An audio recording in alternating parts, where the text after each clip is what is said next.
नमस्कार दर्शक बंधु आपण को आम चैनल को स्वागत।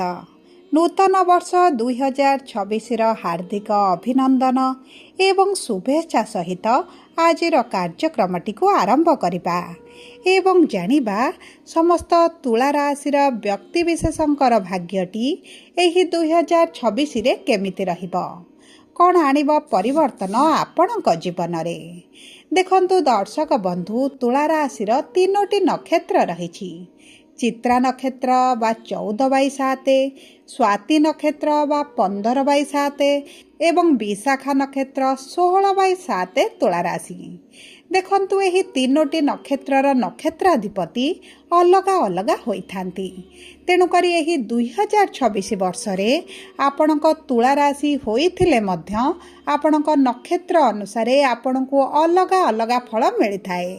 किछि तुला राशि रे शुभ फल प्राप्ति हेबो एवं किछि तुला राशि व्यक्ति माननकु अशुभ फल मध्य प्राप्त होई पारे।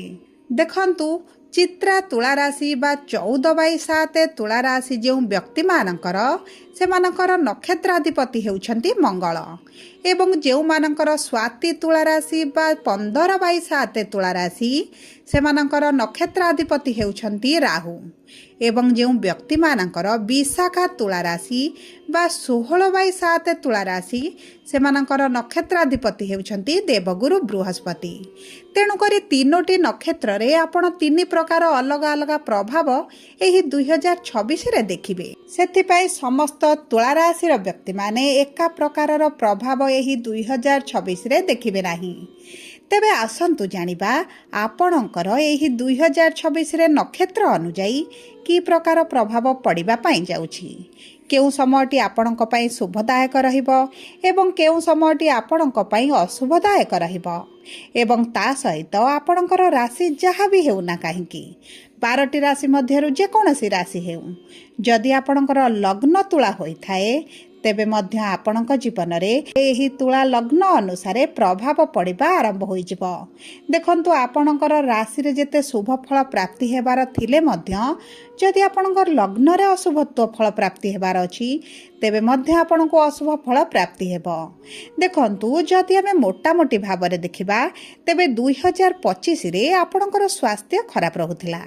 आपण आर्थिक समस्या देई गति करुथिले, आपण ऋण आनिथिले किंतु ऋणटी के सुझी पारु नथिले। आपणक परिवार रे खुशीर वातावरण रही नाही।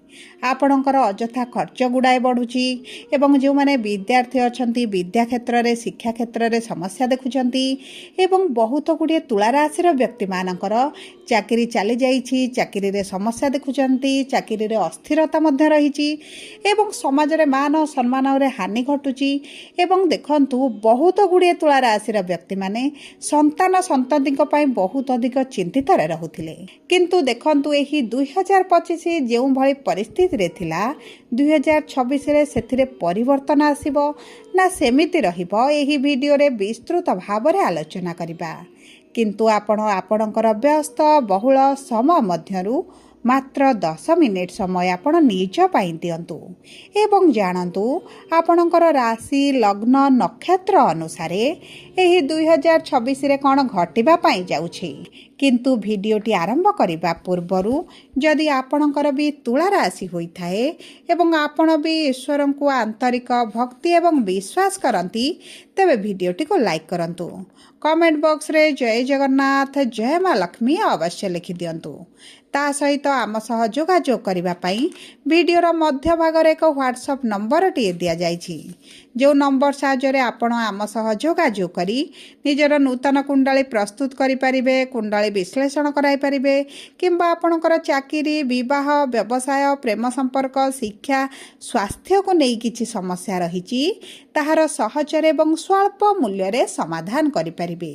सेतिपई आपण आम सह वीडियोर शेष पर्यंत जोड़ी होई रुहंतु एवं व्हाट्सएप नंबर माध्यम रे आम सह जोगाजोग करी निज समस्यार समाधान करंतु। एबे आसंतु कार्यक्रमटी को आग को बढ़ाइबा। देखंतु तुला राशि एक चमत्कारी राशि एवं यह राशि चक्रर 12टी जाक राशि मध्यरु सबुठारु अधिक शुभदायी रहिबो एही 2026 वर्ष रे ତୁଳା ରାଶିର ବ୍ୟକ୍ତିବିଶେଷ ମାନେ ଦେଖନ୍ତୁ, ଆପଣଙ୍କ ରାଶିର ସ୍ୱାମୀ ହେଉଛନ୍ତି ଶୁକ୍ର ଏବଂ ଶୁକ୍ର ହେଉଛନ୍ତି ନୈଶ୍ୱରିକ ଶୁଭଗ୍ରହ। ତେଣୁକରି ଏହି ବର୍ଷ ଆପଣ ଅନେକାଂଶ କ୍ଷେତ୍ରରେ ଶୁଭାଶୁଭ ଫଳ ପ୍ରାପ୍ତି କରିବେ।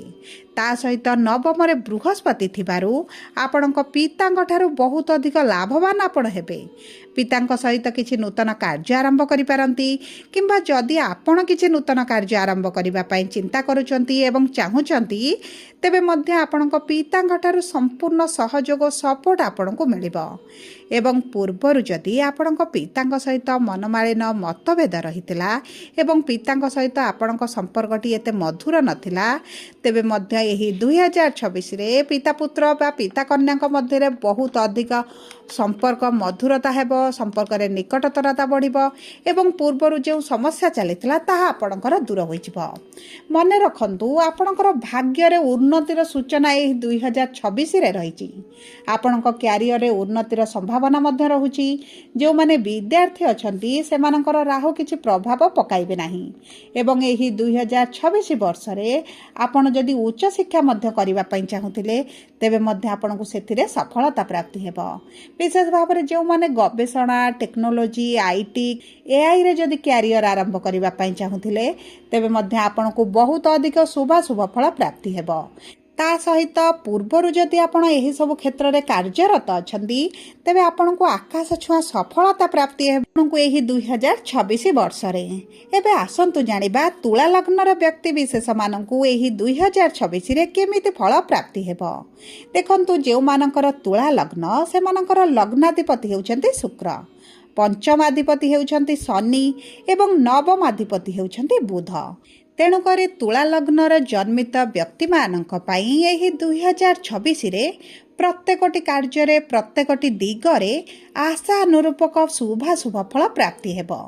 ଆପଣ ନିଜର ବୁଦ୍ଧି, ବିବେକ, ଜ୍ଞାନ, କୌଶଳ ବଳରେ ଆପଣଙ୍କର ଅସମ୍ପୂର୍ଣ୍ଣ କାର୍ଯ୍ୟଗୁଡ଼ିକୁ ମଧ୍ୟ ଆପଣ ସମ୍ପୂର୍ଣ୍ଣ କରିପାରିବେ।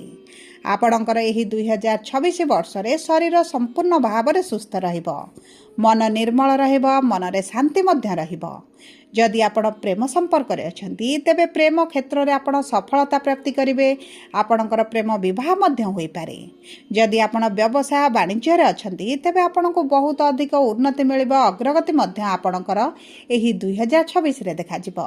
କିନ୍ତୁ ଶୁଭାଶୁଭ ଫଳକୁ ଦ୍ୱିଗୁଣିତ କରିବା ପାଇଁ ଆପଣ ପନ୍ନା ରତ୍ନଟିକୁ ବ୍ୟବହାର କରନ୍ତୁ।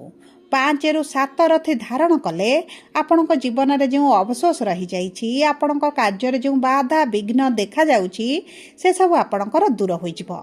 ତା ସହିତ ପାଖରେ ଗୋଟେ ଧଳା ରଙ୍ଗର ରୁମାଲଟେ ବ୍ୟବହାର କରନ୍ତୁ ଏବଂ ଲକ୍ଷ୍ମୀଙ୍କର 10 ନାମକୁ ପ୍ରତିଦିନ 10 ଥର ଜପ କରନ୍ତୁ। ଧନ ଧାନ୍ୟରେ ବୃଦ୍ଧି ଘଟିବ। ଏବେ ଆସନ୍ତୁ ଜାଣିବା ନକ୍ଷତ୍ର ଅନୁସାରେ 2026 ବର୍ଷରେ ତୁଳା ରାଶିର ବ୍ୟକ୍ତିମାନଙ୍କୁ କିଭଳି ଫଳ ପ୍ରାପ୍ତି ହେବ। ଦେଖନ୍ତୁ, ସର୍ବପ୍ରଥମ ହେଉଛି ଚିତ୍ରା ନକ୍ଷତ୍ର ବା 14/7 ତୁଳା ରାଶି।